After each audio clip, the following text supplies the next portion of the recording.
let's talk a little bit about the reality of being a small business owner. I really commend you on going out on your own. I mean, I think, what are you, year 4 now? Like, I think you've been 4 years. I think we've both seen people that have started around the same time who aren't still doing it. So kudos us that we're still doing it. But what surprised you the most when you started working independently? What kind of bubbled up for you?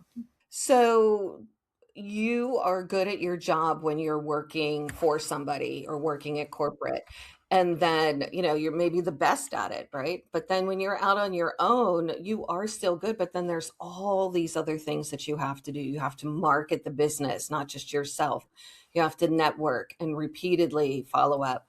Bookkeeping type stuff, legal things, like if I buy and sell gold, we have to have them fill out a form and take pictures of their ID, and people are like freaked out, but it's anti-money laundering. So that's something you learn, like now you're connected to the government in like a slightly criminal way. You're like, so little things like that you don't know that you need to really appreciate. The time I think taking to do the admin stuff, operations, aside from the fun stuff, is a huge amount of time, and I think people don't realize quite how much that is. And then I was going to say, when you're a solo business person, a solopreneur, sometimes it's a little lonely because you're doing it all yourself, right? You're in the office by yourself. Which, if you have a big family and you go to that office, it's a nice little reprieve. But if it's just two of you at home, it's a little bit different. You're like, oh, I talked to two people today. Share with us kind of, what does your normal work week look like? I know you've done a great job of kind of like taking all those things you need to do and kind of like time blocking it, or share with us kind of what your week looks like. Yeah, I found out that I'm not good at switching or code switching as rapidly as I would like.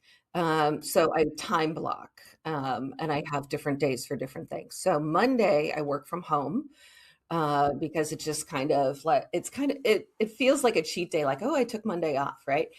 But I'm I'm at home. I'm doing a lot of like updates and setting the week ahead, and even things like planning groceries, planning wardrobe and stuff for all the meetings and everything we have. But it's a full admin day.